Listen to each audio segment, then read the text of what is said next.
Detective Ravi के सामने जब भी कोई नई फाइल आती थी, वह उसे केवल पन्नों का पुलिंदा नहीं बल्कि एक भटकती हुई रूह का पुकार समझता था। आर्यन मल्होत्रा के केस के बाद रवि की ख्याति पूरे शहर में फैल चुकी थी, लेकिन वह खुद पहले से कहीं ज़्यादा शांत और एकांतप्रिय हो गया था। उसने मेमोरी टावर वाले मामले से एक बात सीखी थी, इंसानी दिमाग जितनी तेजी से तरक्की कर रहा है, उसकी नैतिकता उतनी ही रसातल में जा रही है।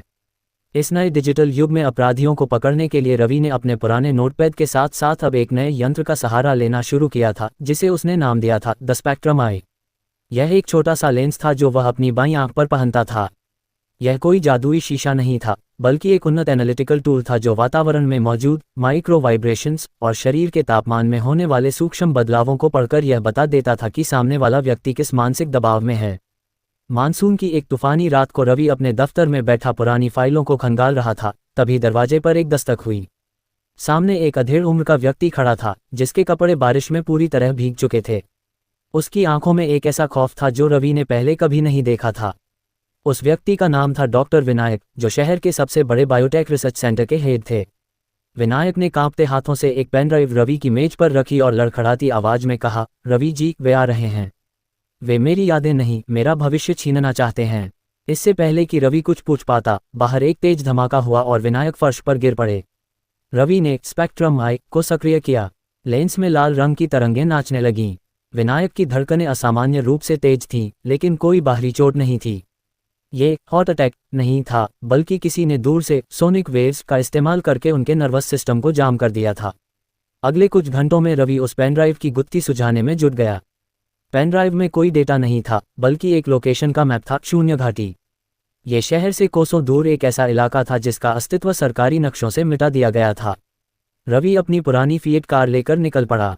अंधेरी रात, पहाड़ी रास्ते और लगातार होती बारिश ने माहौल को और भी रहस्यमयी बना दिया था। जैसे ही वह शून्य घाटी के करीब पहुंचा, उसके स्पेक्ट्रम आई ने चेतावनी दी।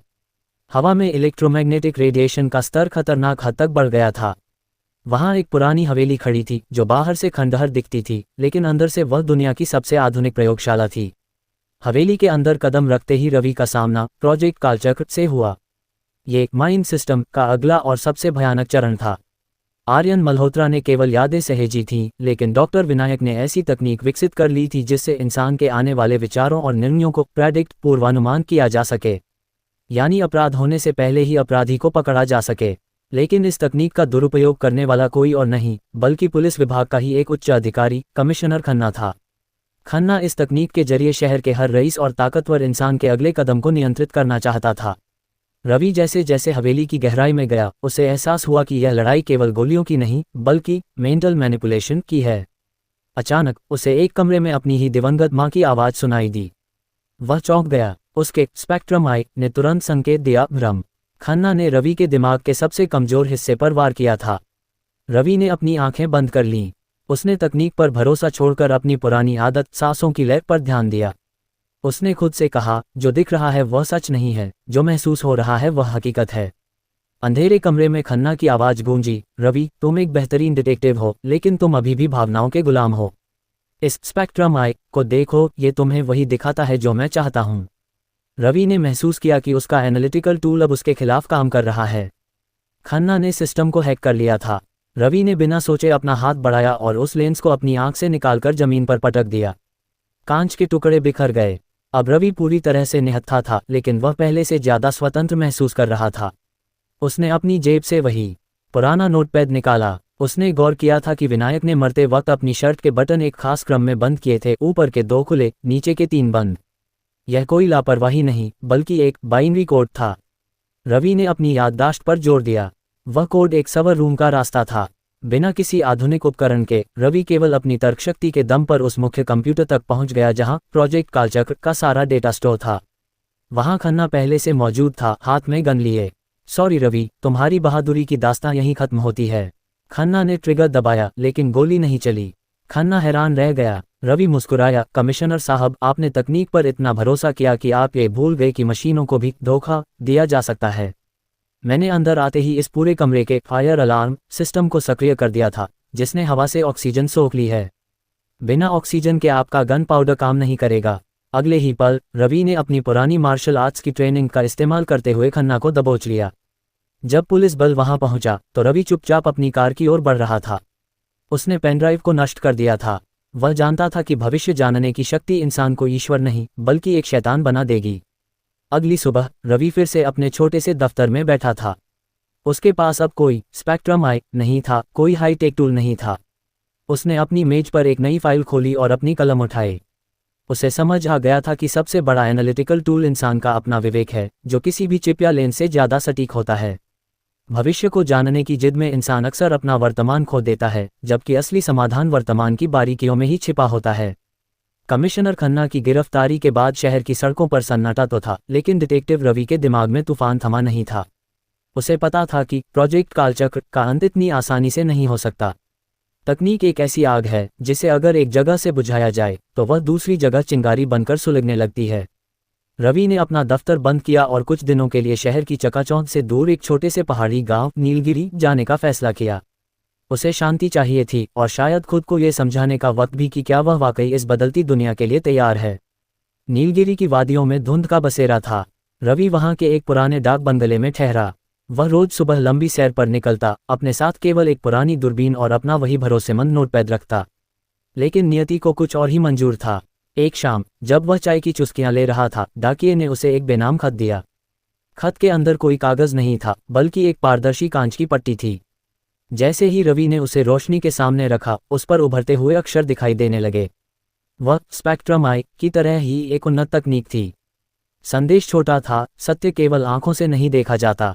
आपकी परछाई आपसे झूठ बोल रही है जेड। रवि समझ गया कि कोई उसे चुनौती दे रहा है। अगले ही पल बंगले की बिजली गुल हो गई।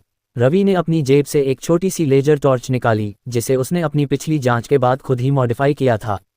ये टॉर्च केवल रोशनी नहीं देती थी, बल्कि हवा में छिपे नैनो ड्रोन्स को डिटेक्ट कर सकती थी।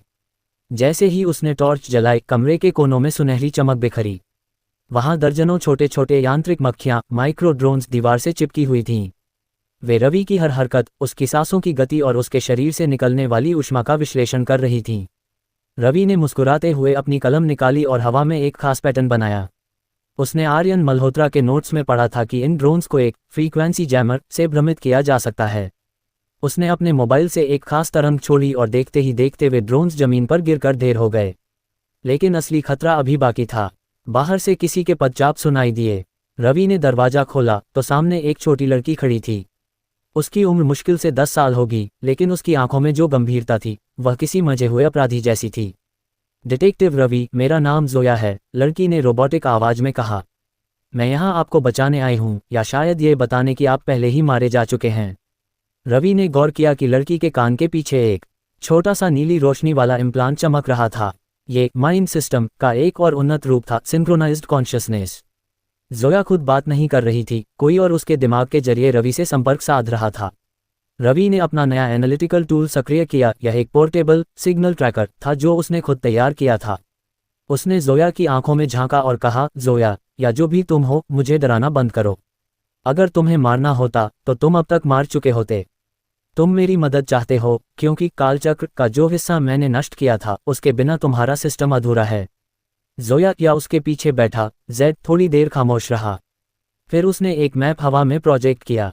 यह मैप किसी इमारत का नहीं, बल्कि इंसानी डीएनए के एक स्ट्रक्चर का था।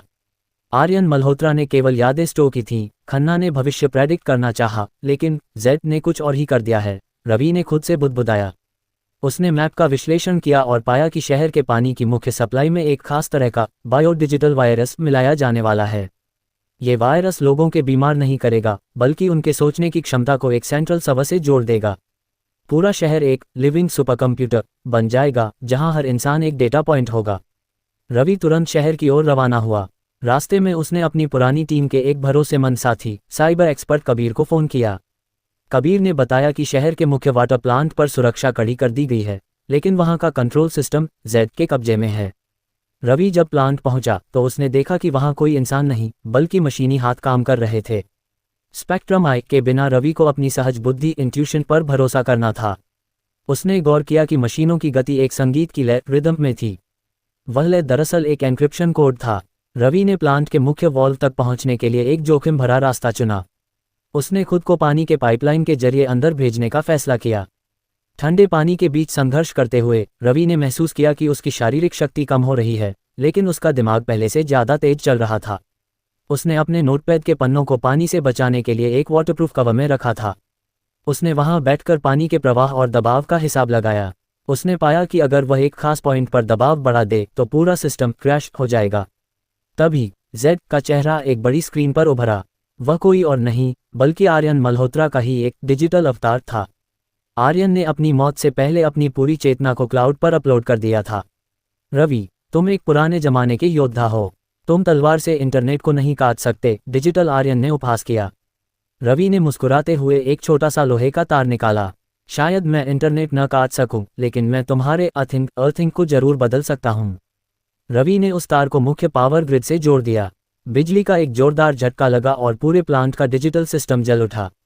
जेड का चेहरा स्क्रीन पर झिलमिलाया और गायब हो गया। जैसे ही सिस्टम बंद हुआ, पानी की सप्लाई सुरक्षित हो गई। रवि थका हुआ, गीला और जख्मी हालत में बाहर निकला। सुबह की पहली किरणें निकल रही थीं। उसने देखा कि पुलिस की गाड़ियां वहां पहुंच रही थीं। रवि ने अपनी जेब से वह कांच की पट्टी निकाली और उसे अपने पैर के नीचे कुचल दिया। उसने कबीर से कहा, इंसान को सुधारने के लिए मशीनों की जरूरत नहीं है, बल्कि उस इंसानियत को जगाने की जरूरत है जो मशीनों की दौड़ में कहीं सो गई है। रवि एक बार फिर भीड़ में खो गया। उसे पता था कि जेड पूरी तरह खत्म नहीं हुआ है। वह क्लाउड के किसी अंधेरे कोने में फिर से जुड़ने की कोशिश करेगा।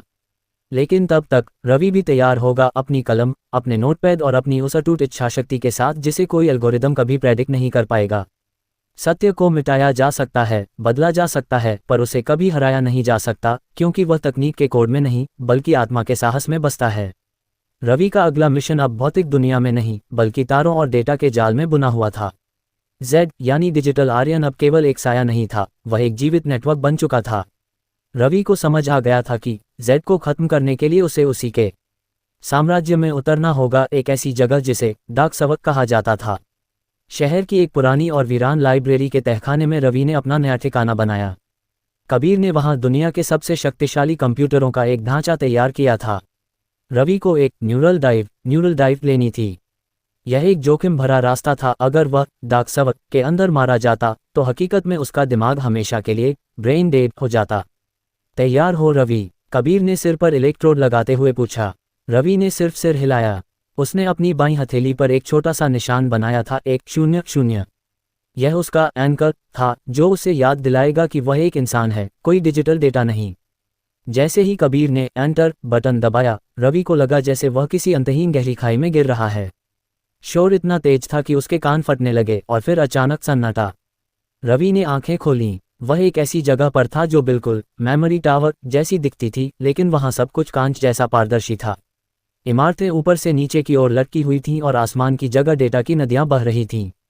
ये जेड की बनाई हुई दुनिया थी, एक अंडरग्राउंड डिजिटल शहर। तभी उसके सामने एक आकृति उभरी। वह हूबहू रवि जैसा दिख रहा था, बस उसकी आंखें नीली रोशनी से चमक रही थीं। यहाँ तुम्हारा नोटपैड काम नहीं आएगा रवि, डिजिटल हमशक्ल ने कहा। उसकी आवाज़ एक साथ हजारों आवाज़ों का मिश्रण थी। यहाँ केवल लॉजिक चलता है और मेरा लॉजिक कहता है कि तुम एक बाधा हो। रवि ने महसूस किया कि उसकी यादें धीरे धीरे धुंधली हो रही हैं। जेड उसके दिमाग के डेटा को डिलीट करने की कोशिश कर रहा था। रवि ने अपनी हथेली पर बने उस 0 को देखा। उसने अपनी तर्कशक्ति का इस्तेमाल किया। उसने सोचा, अगर ये दुनिया बाइनरी 0 और 1 पर टिकी है तो यहाँ की हर चीज़ एक भ्रम है। रवि ने भागना शुरू किया। वह उन डेटा की गलियों से गुजरा जहां लोगों के सपने और डर विज्ञापन की तरह तैर रहे थे। उसने देखा कि जेड ने शहर के हजारों निर्दोष लोगों के दिमाग को इस सबसे जोड़ रखा है। वे सोए हुए थे, लेकिन उनके दिमाग की ऊर्जा से जेड खुद को और ताकतवर बना रहा था। रवि एक विशालकाय कोर्ट के सामने पहुंचा। यह एक धड़कते हुए दिल जैसा था जो पूरी तरह से कोड से बना था। यही जेड का मुख्य आधार था। अगर तुम इसे छुओगे तो तुम भी डिलीट हो जाओगे, डिजिटल आर्यन की आवाज़ गूंजी। तुम मुझे नहीं हरा सकते क्योंकि मैं हर जगह हूँ। मैं हर उस मोबाइल में हूँ जिसे तुम छूते हो, हर उस कैमरे में जो तुम्हें देखता है। रवि मुस्कुराया। तुम हर जगह हो आर्यन, इसीलिए तुम कहीं नहीं हो। तुमने खुद को इतना फैला लिया है कि तुम अपनी इकाई यूनिट खो चुके हो। रवि ने अपनी जेब से एक छोटा सा उपकरण निकाला। यह कोई हाईटेक बम नहीं था, बल्कि एक साधारण एनालॉग रिकॉर्डर था जिसे उसने कबीर की मदद से इस डिजिटल दुनिया के अनुरूप ढाला था।